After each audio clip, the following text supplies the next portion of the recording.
Hello, everyone, BDE fans. I am Chuck Yates. I have no idea if y'all remember me, but I used to do this show a long time ago, and I'm back. It's BDE, the jet lag edition. BDE, the jet lag. How long has it been since we were on the air? Because y'all did a show after I had already left, right? No. Didn't? I think we did. The last one was the week of the June 24th. Okay. Yeah. I left June 25th, so maybe I left on the 26th. Okay. So you and I got on planes. The Chevron case was decided by the Supreme Court. Presidential immunity was decided by the Supreme Court. Russia launched a big counter in the dropping bombs on Ukraine. Hamas accepted a U.S. peace proposal, which whoever thought that. The United Kingdom threw out the Conservatives in an election. Ollie Robinson of the English Championship League in cricket gave up a record-setting 43 runs. A baby moose was saved in Alaska by an Alaskan man while the mother watched. And as soon as the man handed the baby to the mom gored him. We had President Trump get shot. We had CenterPoint and the hurricane Beryl or whatever we're going to call it. Shelley Duvall, Richard Simmons, Dr. Ruth, Shannon Doherty all died. So I guess like if Letterman was doing I feel like you're missing one. Well, hold on just a second. I think with those four, if Letterman had a show in 95, he would have had to cancel that night. And then local celebrity columnist, my former neighbor, Ken Hoffman, actually passed away. Really? Mark, where do we even start? I missed the Ken Hoffman one. Yeah, Ken Hoffman passed away. He was funny. Man, some great pieces over the years. Great piece. Horse's ass. Yeah. I mean, he was my neighbor. Everybody sardonic, would you say? Acerbic? Exactly. Curmudgeonly? Very well stated. But I always liked his writings. Incredibly funny. And so anyway, rest in peace. No one in the neighborhood ever liked him because he grumped about everything. But yeah. Speaking of the 4th, Independence Day, we did manage to beat the British national team. Game was played in Munich on the 4th. Nice. So there was, I'm sure the British girlfriend is probably not as pleased at hearing that news as you. I'm not going to bring it up after Spain last night. This was after beating the French in Paris on the 4th last year as well. So why don't we just do 5 BDEs? We'll just do daily BDEs, every other day BDEs. Well, there will be multiple this week, as you and I were. Yeah, because we have nothing to at least contemplating. We'll see how that. We'll see how the jet lag goes. Seems like yours is a little more severe than mine. I mean, it's crazy because I went Singapore, Australia, and just to kind of tease it, I followed Brian Sheffield around for call it a week and a half with a camera crew. He's got call it $150 million investment in the Beetaloo Basin. He owns stock in the various public companies that have it. Plus his private company has a working interest there and will ultimately be an operator. We met landowners, politicians. The mining minister of the Northern Territory in Australia might be the best dude on the planet. And he actually offered me a job as deputy chief of staff. And we concluded that, yeah, it could probably go either way. That's going to work out well. But anyway, so we've got maybe 40 hours worth of stuff. So I'm going to sort through that and eventually create some content on it. But that's what I was doing and why I was gone. And so the jet lag is just horrible. And somehow I thought it'd be a really good idea to leave Sydney, fly to Denver, go to Energy Tech Night before I came home. So that's what I did. And somehow I weaseled my way Friday night into the Billy Joel concert in Denver. Wow. And he crushed it, as you would expect. I was wondering where the venue, but yeah, I figured you might as well just flown to New York and seen one of his shows at Madison Square Garden. Yeah, no, it was Coors Field. Complete the loop around the world. Mine was more recreational.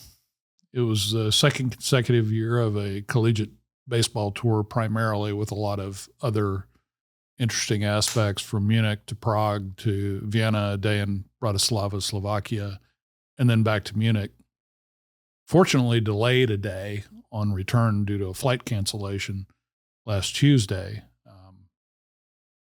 I was also on the more fortunate end in terms of Beryl impacts, only lost power for 40 hours and no major damage. So I think one of the interesting observations this year versus last year about the same time of the year is that it seemed that there was a little less evident in people that you talk to on the street and bars and restaurants. I'd say the temperature was down a little bit in terms of living with the inflation and just all the things that had beset Europe coming out of COVID and into the energy crisis that they experienced. And was that kind of just defeatism giving into it, or was there a little bit of optimism? It may be that the groups were different. Last year was more outlying areas like Utrecht outside of Amsterdam, or Bonn, which is not a large municipal center in Germany, and then suburb of Paris last year. This year was in city centers in Munich, Prague, and Vienna in particular. Although interesting graffiti, I drove again this year. I don't know how many 1,000 kilometers I put on the vehicle. I do know that gasoline was the equivalent of $8 a gallon. So there you go. In a Q7, which is about cruise ship size compared to most of the traffic you see now driving around the continent. But the roads are really good. Yeah, so I think it has more to do with maybe a different kind of a different demographic, if you will, out in the outlying areas around some of these major metropolitan areas. Akin to downtown versus the suburbs. Exactly. Okay, gotcha. But most importantly, how'd the Sun do? Did really well. Oh, cool. Both on the mound and at the plate. So it was a good repeat of this particular trip. That's so cool. That's stuff he'll remember his whole life. Yeah, it was even more fun to get to see some new places that we have not seen before. And I tell you, they do the tour for the baseball players are completely separate, and they're doing their own thing.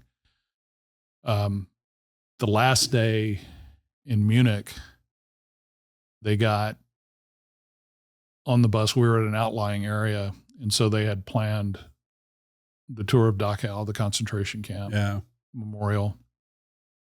And it was the girlfriend just went there. It was literally a week ago. I've been a couple of times. Yeah.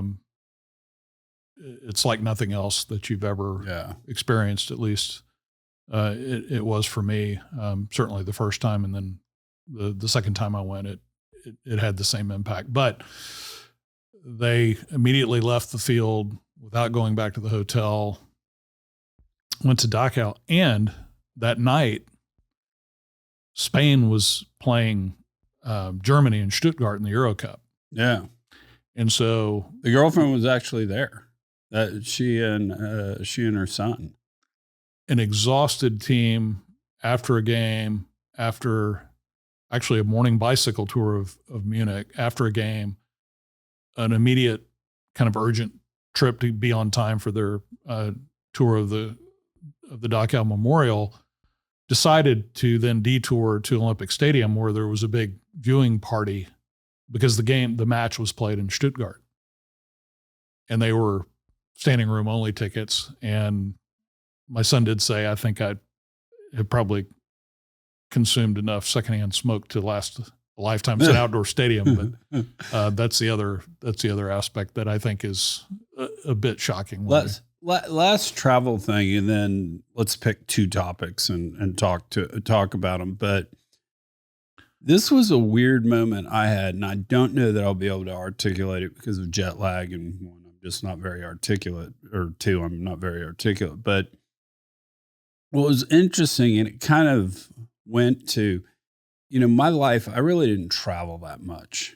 Oldest 4 boys, dad had a bad back, mom was scared of flying. So we just never really traveled that much. And then my career doing private equity and oil and gas, I used to joke, I'm the greatest private equity guy that flies wherever Southwest flies, right? Because I was doing oil field, and you don't get a lot of foreign investors in oil and gas just because of the FERPTA issue. And so it's hard for foreign investors to own a real property interest in the United States. So, I mean, my life was pretty isolated until boom, get fired, have time on my hands, girlfriend being British, way more international. The kids getting old enough where we could go to France and do that sort of stuff. So my travels internationally are pretty recent. And I had this moment down in Australia where I'm sitting around. I've got 3 or 4 oil and gas guys. I've got the #1 rated oil and gas research analysts, a couple of money managers. And I'm sitting there and I go, you know what? I actually feel more akin to these Australians that are halfway around the world than I do people from New York. And and it's and it was a statement of just, we're all just people in this whole world. And then number 2, just the vast expanse of the United States, and that literally you could have almost more diverse travel staying within our boundaries than flying to different places in the world. So anyway, Yeah, I agree with that. it was a crazy thought that hit me. I've traveled and lived a significant amount internationally, but that didn't happen until after I got out of college. And it was just by fortunate circumstance and experience of being in the oil and gas industry that I got to experience, different places in the world. But now that I look at it, there's a lot of places in the United States, even the lower 48, and spent some time in Alaska. There's a lot of places in the lower 48. I think, that seems to be on everybody's mainstream list, and I haven't been there. Yeah. So that's interesting. So how'd y'all do with the hurricane? We did okay. And so I think I've mentioned before, we're on that fortunate peninsula of MISO and not on ERCOT, which means my provider is Entergy. And in defense of the numbers that CenterPoint versus Entergy had to deal with, Entergy's, I think, affected customer base in its Texas entity was something on the order of 265,000 customers. And so they do a very good job. Entergy does a very good job with its outage map and updating. And so you can see the whole layout of the distribution grid and pinpoint your neighborhood and your location and all the segments, whether they're green or red. And that was easy to follow. So I think we lost power I'm up in the Woodlands, which seemed to have I believe the I path went directly over the Woodlands. And so mostly worried about tall pine trees snapping off while I was gone and smashing in the roof. None of that happened. We lost power for, I think, 40 hours. And our flight delay, I had a late flight cancellation last Monday night at dinner in Munich that put us a day later coming back, which coincided perfectly with the time the power came back on. I think it was on for 15 hours before we got back. So it came on sometime early on Wednesday. So the house had power and it was cool and not too much that we had to throw away out of. Yeah. I was in and regretting that exclamation that I made after going through 3.5 days of power outage with Ike back in 2008 that, by God, I'm going to get an inline generator, which I've never done. We've actually been fairly lightly impacted by the series of things, Ike to Harvey to Uri. We had two 12-hour outages at the depths of Uri, which weren't all that bad. And then derecho, we had nothing. Yeah. And so this 40 hours compared to what people down in Harris County and in the CenterPoint service area have been through. Because so I got through it really well. Being down in Richmond, I am equidistant from hospital, police department, and fire department. And I don't know if that truly matters, but it feels like it does. It does. Feels like if you go down, you're popped back up. Well, the green island in the Entergy map in the woodlands was immediately and persistent right around the hospital district. Yeah. So I talked to somebody I knew that lived in that little cutout, and they never lost power. Yeah. So I got a picture, and unfortunately, I was just drunk. I was drunk the whole time in Australia. The Australians can drink, and I never really liked Shirazes, but if you know which ones to order, there are great Shirazes that don't get here. I was hoping there was a meme of you. Remember the big Foster's cans? Yeah, I didn't see a Foster's. Yeah, It's Foster's beer what Australian for beer. Yeah. So Colin put out, I think, a reply thread last night or a comment on Twitter that I saw that was in response to someone talking about what CenterPoint had done following, I believe, Uri, where they had invested in about 500 megawatts of inline generation. Yeah. And Colin made the point that, look, that's great. It is the distribution. Yeah. And I think, in my area, all the distribution is underground. And there were areas where, at least from what I could pick up on some of the news flow that I was getting, you had areas where above ground distribution lines, power lines you could hardly see the lines through the line of trees and vegetation, and others not far away from those areas that appeared to have had significant clearing done around them. And that's really the issue, is that, it is, in this situation at least, more about getting the distribution recovered and restored than it is the generation. And as we talked about a few weeks ago, I think on the heels of derecho, when we had pretty major transmission structural damage there. And that was the tornado Cypress thing. Yeah. That, the notion that we're diversifying the generation part of the grid with things that are inherently not weatherizable. Right.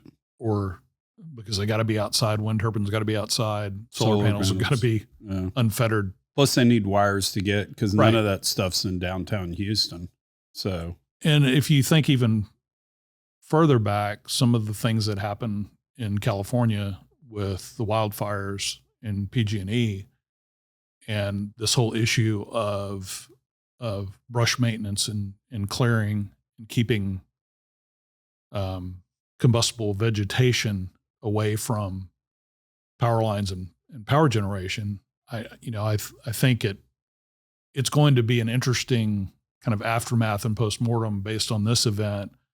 What are we going to do with respect to the vulnerable parts of the grid, which I think at least in this situation, has proven to be, the complexity and just the spread of distribution and where that damage occurs and affects a lot of people in a fairly concentrated area.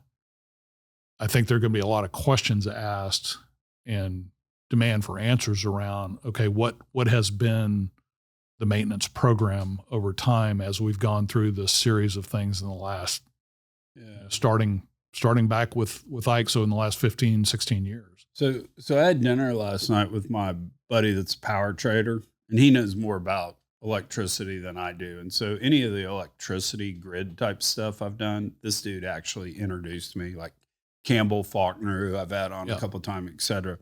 So we were having, his take on it was CenterPoint's been having bad union issues, relations with workers, and just hasn't done the tree maintenance limb stuff that they're supposed to do.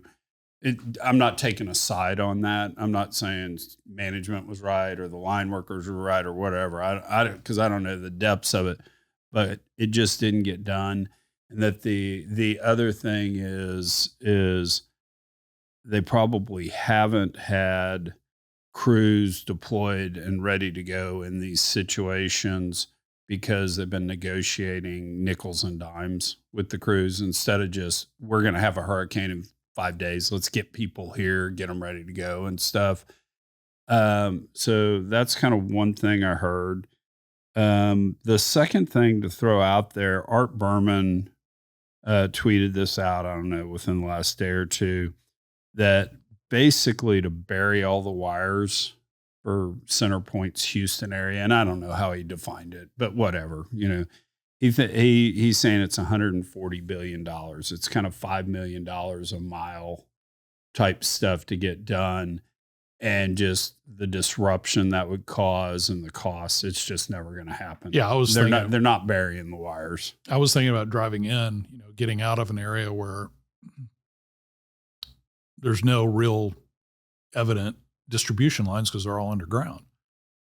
Well, the area I live in was built in, started in 1974, which is really not that long ago. And as it's expanded, all of those things were put in place. So it's not retrofitting. And it was master planned. Right. I mean, George Mitchell was like, we're going to build this so they could plan. Yeah, there's nothing trivial about having underground distribution lines, power lines, because of the water tightness assurance that you have to have, and then encased in concrete, et cetera. So it's a massive undertaking, and that, I'm sure that estimate is well within an order of magnitude, gives you this is one kind of utility subgrid area defined as CenterPoint service area, or the greater Houston area, and what that cost is. Now scale that up to getting it done just in coastal cities that are vulnerable to things like tropical storms and hurricanes, and you're very quickly into the trillions. But that really goes in the kind of trade-off discussion, as we've talked quite a bit in recent months about grid issues, grid resilience, and grid expansion and enhancement to handle all the things that are coming at us, particularly as it relates to data center and AI related power demand. Yeah. No, and if we're going to electrify our houses, right? If we're all going to drive electric vehicles and charge at home and stuff, I mean, if we're going to make that the center point of our life, no pun intended, it's going to be very disruptive. So I think you have a pretty good understanding of what the hierarchy is, I guess, of how utilities and rates and all of that is established and managed within the state of Texas. You have the Public Utility Commission of Texas that has a 5-commissioner group.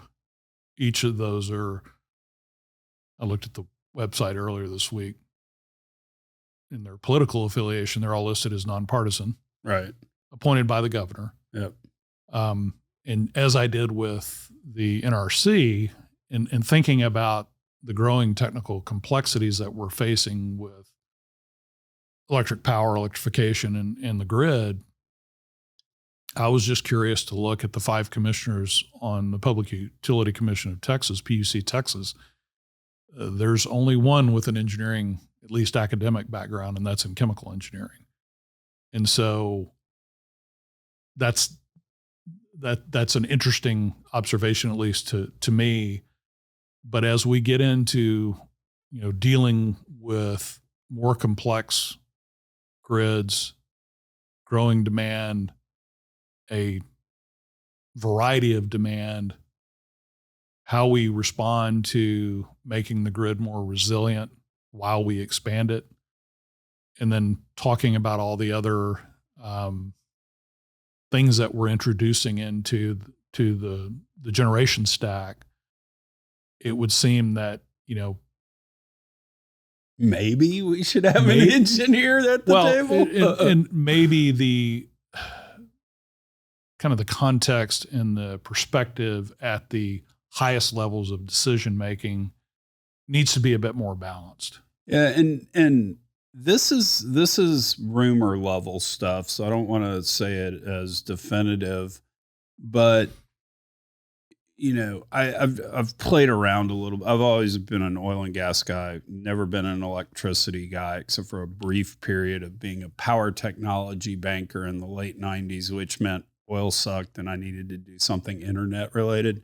So I'm not qualified to say this, but generally my sense with grid, this CenterPoint issue is there is a trade here, and it's probably 2/3 carrot, 1/3 stick, however you want to do it, where you go to Mark Meyer, you go to Chuck Yates, folks in a certain socioeconomic status, let's go kind of middle class and up, and it's get a generator, you know, but I need to have the right to turn you off and kick it on whenever I want. We can do that software wise now.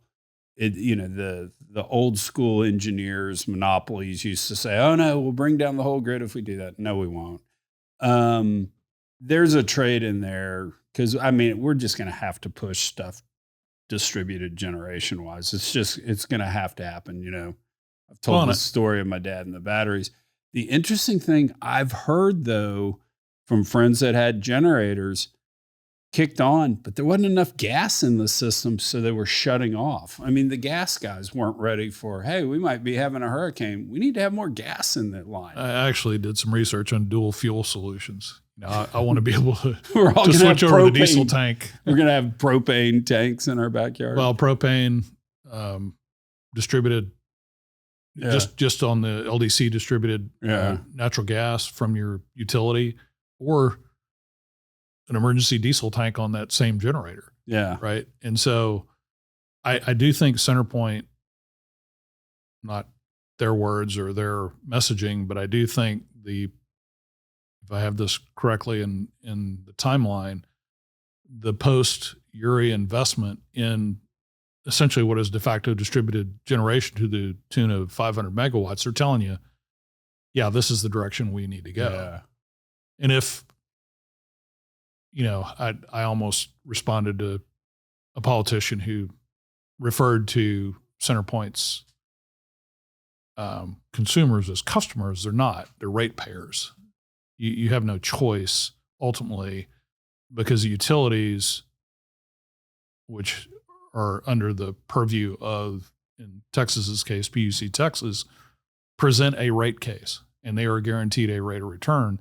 And that rate base on which those rates are calculated, and this is probably utility 101 to most listeners, but it's based upon the undepreciated assets in a utility's asset base, from generation to distribution to office furniture to real estate, whatever that is, that gets divided over the ratepayer base that utility serves. And so the incentive to push the new capital into the system, the undepreciated capital on which, so the absolute base grows larger and larger. So they, on a 5 to 9% guaranteed rate of return, which I believe is really the working bracket of what the way guaranteed rates of return for the utilities work, or that's a representative bracket. That's the incentive to continue to add capital and take costs out of the system, so your profitability is higher, which CenterPoint's a publicly traded company. There's this growing awareness now that we've had an event just a week ago that is for the public utility, is a shareholder focus and priority the right one, because the natural inclination is to maximize margins. Well, how do you do things like that? Well, you may forego some maintenance in the system, in the grid, to take costs out of the system, or you don't have the capacity of response that you've had previously in terms of emergency crews that can get out in rapid response to do the assessment and then the restoration and repair. Well, and now let's throw just one big issue on top of that. Is you're spreading things across a rate base. There is a difference in the rate base between my parents' house in Richmond, my grandmother's house over here, big commercial user. And we've certainly done a lot in terms of deregulating, and big commercial users can go outside the system, they can get more. So there is a little bit of a dynamic going on there of, is residential subsidizing commercial because of the options it has. It gets really, really complicated with all this stuff. Um, but I mean, I will say this. I do think, I'm a capitalist, I'm a free market guy. I think competition's great. How you have free market competition on wires is just tough. I don't know how you do it, but they're on the PUC, there needs to be a healthy skepticism of the wires monopoly when they sit there and say, "Oh, we can't connect Mark's Tesla batteries that are on the side of his house to the grid," because yes, they can. They truly could, and the engineering exists there. But in fairness to the wires monopoly, it's like, hey, if that brings down the grid, that's not my fault. But there needs to be a lot more science done on that, and pressure put by the PUC looking at that, of because we talked about this in the late '90s. You would have power outages. I forget what the exact numbers were. You had 99.9% reliability back then, and that meant 8 hours a year of just outages that would happen, barring a Right. hurricane and stuff. Just in general, stuff would kind of just happen. Well, the average outage was 5 seconds. That destroys microchips. It didn't really matter in the mechanical, like your refrigerator would just cycle up, cycle back down. That wouldn't matter, but those glitches actually mattered. And so, in terms of pushing the grid to be able to handle the microeconomy, there was a lot of backup generation. Everybody had a diesel gen set. All these companies, had we started being really aggressive about hooking that up to the grid, like kind of what CenterPoint's done with the, what did we say, 500 megawatts Yeah. that they added. Potentially, we could have smoothed through some of this, but that I think is going to be the PUC's dynamic. Is they're going to have to bring pressure to bear. Last thing, let's say on this, and then we'll dump to another topic. Communications by CenterPoint through this. The Aussies were sitting around the dinner table, and look, we were bottles of Shiraz in and having a good time. What the hell is a Whataburger? I was like, no. It's like our hamburger joint, and you check out where the restaurant's open, and that's where you have power. It's like, are you Americans insane? And I was like, oh yeah, but that's what we're having to do. That'll go down as one of the kind of urban legends of Texas. Yeah, supposedly it didn't work very well in practicality, but I mean, just communication was horrible. I tried to find an interactive, or at least a real-time system map for CenterPoint, like I was able to access readily for Entergy. And again, it's a smaller area and fewer customers or consumers, but it's the same software. Yeah. And it was really, really hard to find. It was mostly narrative updates, that were for too long of a period of time, way too generalized. The other thing that I picked up, I forget who it was on Twitter, was running around talking to a lot of these crews and seeing a lot of them just waiting around parking lots. And apparently there was and it's been written about, there was a real difference in the amount of tickets processed by day by these crews because of the inertia in the approval system, the order submission and approval, however that works at the mothership with CenterPoint. There were some crews that had experienced, they were in past recoveries, they processed upwards of 100 tickets a day. There were some that were highly frustrated and irritated that, they'd been on a few days of just doing maybe one or two. So there was a breakdown there, or a log jam there in terms of being able to go through and get in an area. And I don't know what the process is, but it was a bit kind of a domino thing when it worked well, because you could just knock down one after the other in a certain area. Yeah. When you started at the kind of origin of the problem, got it fixed, it was a pretty short order. And, let the tickets come later. If I can, on the ground, if I can solve this and take care of a whole sub-distribution area, let me go ahead and do that. And that seems to be the way it has worked previously, and it wasn't working that way now. I will say this on the communication front.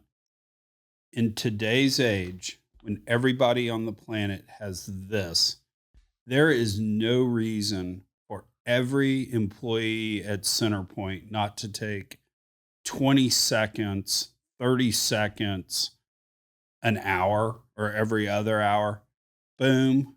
Oh, hey, pro tip, YouTube is landscape. So always turn your phone like this, because you want 16:9. But literally just recording. Okay, here's what's going on in this area, blah, blah, blah, blah, blah. You could accumulate that. AI could go through and read all that, and those could be blasted out. I mean, you could do that with no money, no fancy software, nothing. And quite frankly, the CEO should have been doing that. Well, when they did put something out, it was in a studio-like setting with a thermostat over his 70. left shoulder at 70 degrees. Yeah. Which by the way, a good investigative journalist is going to find out that, he lost power. Was out. His power was out for some extended period of time, but he also has an inline generator. That's just, that's not something you want to be kind of hiding behind the rules for thee, not for me. The PR machine. Yeah. And Colin did comment early on that, this is what I would do if I was the CEO of CenterPoint. I'm out and about. Oh, hell being visible. So, and I just thought that was a good observation. So there's going to be case studies. And it's going to be interesting to see if it actually pushes its way up to elective politics. Will a mayor's race revolve around this? County judge race? Dan Patrick, Greg Abbott get stuff? Because I felt more frustration this time than I ever have. Historically, I've kind of felt, we're Houstonians. We deal with hurricanes. We're all in this. I'm frustrated. I don't have power. This time I felt hate. Yeah, and there were apparently some physical threats against some of the workers who are out in the field. So which is beyond the pale and uncalled for. So Saturday, I fly back in from Denver. I'm supposed to have dinner with my daughters. My daughters have been staying at my house in Richmond because it has power. Supposed to go get in, gonna go have dinner with them. I get the text of, Mom has power back, i.e. I can be closer to my friends. See you, Dad. Thanks. So I get blown off for dinner. Priest Patrick has been up in Michigan. He does this cool thing. He goes and preaches at a church there for 4 to 6 weeks. It's kind of a sabbatical. He does it every summer. Lets the number 2 guy at St. Mark's in Houston kind of run with the ball for a summer, good training for the all this. So it's a win-win. He texts, hey, when a hurricane happens, the priest comes back, so I'm going to be at church on Sunday. Let's go grab dinner. So I go have dinner with Priest Patrick, and fans of Chuck Yates Needs a Job have seen Patrick multiple times. Great dude. Patrick, great dude and all this. He is just a little left of Trotsky when it comes to politics. But I mean, if I have the emotional crisis at 3 a.m, he's the phone call, sitting there at dinner, looking down at Trump injured in a rally. Trump falls on stage. It's like all this. And we're reading this going, oh my God, what happened? And, goofball fell or whatever, until you pull up the video and you realize he gets shot. Even left-wing Priest Patrick was like, what the fuck? This is not good. Babylon Bee was pretty immediate. And they had, 7 historical incidents of the same time in the headlines from CNN over these, or CNN and its ilk over these 7. I think the furthest back was Caesar. Yeah. Injured in group hug. Yeah. Lincoln nods off at theater. Yeah. Right. Wasn't Kennedy like, Kennedy has a headache in Dallas? Yeah. And Yeah. Secret Service God. on this one, which was an actual headline, after a Trump fall. Right. Right. Yeah. CNN actually said that Trump fell. I know we talk about Doomberg a lot. Right. They just made just an hour and a half ago, posted a special that really starts off with, we usually don't detour into politics, but sometimes the weeds grow up into the garden of energy policy and other things that we spend all of our time on, that we have to address it. And I thought it was interesting because another thing that we've talked about a few months ago when What the Doctor Saw came out, linking it back to, this really all has its roots in the Kennedy assassination. Nothing has been completely healed since that time. And so basically pointing out and really filtering out all the noise around it, went back to the Parkland 7 who were prepared for this moment and had no bias in what they were tasked to do in recording what they saw and what they thought. And this piece was really focused on, you don't need to think about anything else but the doctor's notes. Yeah. Right. Well, and again, we try not to get into politics here, except where it applies to energy and the like. What I think this did, though, is, and again, I only vote for the Libertarian candidate every year because I'm always like, the weirdo, kooky folks that we, the Libertarians, put up and get 3%. Maybe one day a decent person, a really good candidate will go, if those nut jobs can get 3%, I can win it with their platform.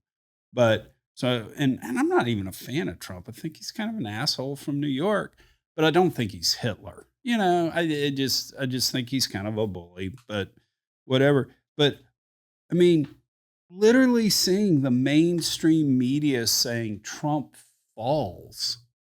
I mean, there is no one that saw that video that would have described it as Trump falls.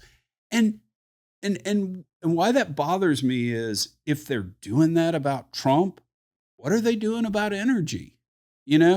And number two, the arrogance that they think they can get away with it. Like we're stupid is the other part. And so this is something we all saw with our own eyes. We can all make our own opinions for. God bless iPhones being everywhere. We got to see it. Just think they're doing that to energy as well. And that's what really bothers me. Well, the debate aftermath and the obvious conclusions that were diametrically opposed to the messaging that has been about kind of the president's state of cognitive ability, right? Some of the issues. So I think they were already reeling from that. Yeah. And that clearer picture has come out post the debate, and the notion that, there has been a pretty steady drumbeat of rhetoric. The Hitler connection, I think it was the New Republic had the Photoshop image. Right. And we can think back over the course of the last 5 or 6 years, some of the things that, I think about the comedian with the head. Trump's head. Yeah. And so the attempt to thread the needle with the headline, I think, was a bit of an indication that there's a bit of disarray in terms of how to characterize this stuff and how to headline it, and maybe still a bit of denial, because there's no question that steady drumbeat of demonizing and characterizing one side was exposed in the debate. And now you've got, a very, very close to being successful assassination attempt. It was just way too much for them to deal with, and the pivot that that they're being forced to deal with right now. Because so I was actually on the treadmill in Singapore watching the debate, and I was texting back and forth with Oilfield Rando. We actually just screenshotted all our text about the live feedback we had, and we tweeted it out. And the interesting thing is he's very adamant that I do my Kegel exercises, but that's a whole another point. But I mean, coming out of that debate, there's one of two things. Either the media is so incredibly stupid that they can't tell, or they were covering it up, and Chuck Todd coming out saying, oh yeah, I talked 2 years ago to a cabinet secretary that said, Biden's, it's not only are they wrong, this is not a slight bias or difference of opinion. They are willing to actively cover up the truth. And so that's kind of, and I've always thought that, because I think the CIA killed Kennedy. I wrote my senior thesis on it back at Rice. Did a podcast on it too, which was.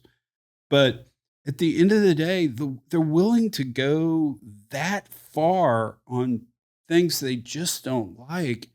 They've got to be doing that to energy, and you can look at it and say, well, maybe they're not naive. They just don't understand it. No, I'm willing to sit there and say, they just don't like it, and they're willing to lie.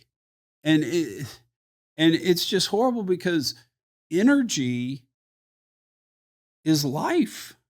People die because of expensive energy, or power lines get knocked down and all this. And the fact we can't have honest discussions about this, of what to do, is really, really important. I think even more so important than who are elected officials. Well, it's a zero-sum view of the political debate on every issue, and I would put energy at the very top of the list, because, as you said, energy is life, and the absence of energy is the opposite of life. Yeah, and so the soundbite shaping of the message and the soundbite delivery, I'm often surprised, and maybe I shouldn't be, when I see an obviously misleading take, or the headline is missing some core details in its summary. I've spent the better part of my career as a research analyst, and that's just my bent. I like long form, and this is why I love the podcast format and having a conversation. I think the nuance is important. And so, but then thinking about, hey, wait a minute. I don't know if it's the vast majority, but a significant number of our fellow citizens take that stuff at face value as fact. Yeah. No, that's exactly right. And it's just abdicating incredible responsibility the media is for that reason, what you just said. I'll take you back to last Sunday on the obligatory trip after the baseball tour was over. We're on a small group tour down to Neuschwanstein and Linderhof, which are the Mad Ludwig castles. And the tour guide, as we're driving from Munich to Oberammergau, we passed some solar farms, solar installations. And she is gleefully announcing to her guests that we have just a year ago shut down our last nuclear facility, and we've got all these wonderful replacements. And this is, a group of tourists, not just from the US, but from all over. And Germany has been really the epicenter of green policy and some of the consequences of those trade-offs. But there was no, wait a minute, you live here. What's the real experience that you've had as a result of, or do you not understand the connection between what has happened, such as lesser reliability and highly inflated energy costs from where you were 5 years ago as a result of this substitution away from legacy nuclear, for example? I almost raised my hand, but it was kind of early in the morning, and I probably would have gotten hit over the head with an umbrella. Yeah. But it is that, I think that was a good example of at the very surface of how the news is reported as fact with this just automatic notion that there can't be any bias in it, or by mere station of your position as a leading national journalist or whatever, that you're accorded all the credibility and the expectation that is completely unvarnished, unbiased truth. And so, yeah, and I've always felt this, but just I don't know, this just seemed to, the last, call it 3 weeks, seemed to hit a lot harder of, they'll actually go hurt people because they're pushing an agenda and they're willing to lie. It just makes me uncomfortable. I have no problems with somebody saying, I got solar power out here, blah, blah, blah. It's going to be better. We're going to have battery technology and be able to do this. You go have an intellectual debate about it.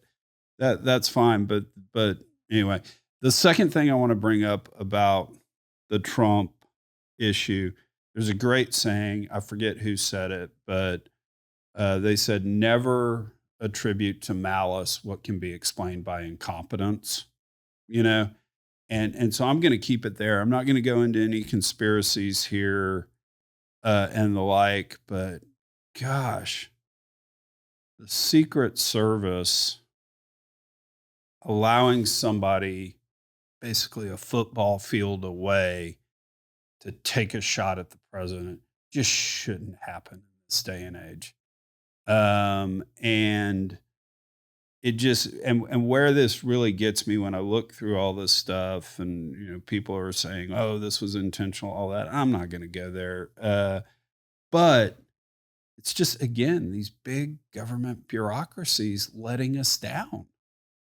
And, so much of our life has been driven by these big government bureaucracies, and they just continue to let us down. And I guarantee you this, I will make a prediction. No one will be held accountable for this. There will not be a firing. It will be glossed over. And that's just really dangerous.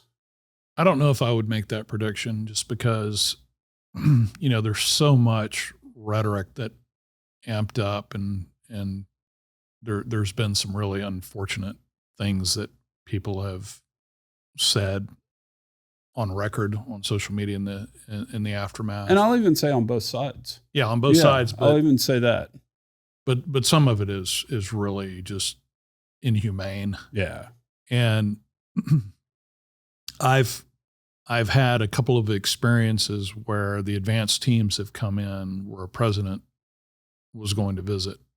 One was at Hodder Hill a few years ago. We hosted as a keynote Bush 43, George W. Bush. And then prior to that, I was at long ago some wedding when actually his father was president at the Houstonian. And the advanced team scrutiny and the thoroughness of what they do, and then ultimately how things are positioned where there are no blind spots. At least that was my observation. Right. I'm looking at aerial shots of this weekend and the layout, and there weren't a ton of buildings in the area. Right. This was, there was nothing between that rooftop and the stage. And it wasn't that, whose responsibility is a perimeter 150 yards away? That would seem to be, okay, if I'm an advanced person going out and doing the site assessment and then thinking about all the surveillance and the perimeter I need to establish, that would seem to me, in a mostly what was looked to be an open field or pasture, that would be a pretty obvious one. I don't know that. Well, what I heard, that is at least in my amateur observation and conclusion, that's a huge blind spot. Yeah. And what was it? I heard one interview with a former Secret Service agent who's like, look, at some point you establish the perimeter, and the Secret Service has that outside perimeter. You're usually working with multiple law enforcement agencies. Multiple law enforcement, all this. But within the perimeter, if you ever thought something was an issue, he said, just he said, I can't believe that they didn't just walk around and go, okay, that's going to be an issue. It's outside perimeter. You put flags up. You Right. put a big, semi truck there. You have local law enforcement. Just put a police car with the flashing lights there at a minimum. But you at least do stuff within the perimeter, even if you don't have a Secret Service agent on the roof over there. I think the scary thing that's going to come out of this, and again, I'm going to go to incompetence. I'm not going to go to malice on this, but I mean, data issue or evidence number one, RFK Jr. still does not have Secret Service protection. And you and I have talked about this on BDE. I mean, I don't care what anybody says. I'm not even a fan of the Kennedys, but given what happened to his dad and his uncle, that worries me because that feels like politics. There's not a reason why that guy shouldn't have Secret Service. If you think about it too long and too hard, it all leads to at least a menu of political choices. Yeah. As maybe a valid, or if bordering on the conspiracy. Yeah. That there's something. It's going to be real bad if it comes out that Trump requested resources and was denied. I do think this, as I just thought about it, I thought about it a little bit this weekend, but we've got so much high technology capability to do full coverage, constant real-time surveillance of high risk areas. Yeah. I'd like to know is, there are fleet of drones that the Secret Service employs and have, like a TV production truck where you've got a bunch of people just sitting in there watching all these hotspots and areas. AI watching all that can be done remotely and is quick to set up. And so, when the full measure of evaluation and assessment of what happened, I don't know that we'll ever see kind of the full conclusion and full picture. Are there things that can be done that better deploy the technology that we have to help out? The other aspect of it that's I haven't heard anything definitive. I have heard one side that said, they showed the two law enforcement snipers on the roof that were aware of the potential threat. And, why are we waiting to that close of a distance? And you're looking through a pretty sophisticated, high-powered telescopic scope. You've got I would imagine, a pretty clear picture of what that is.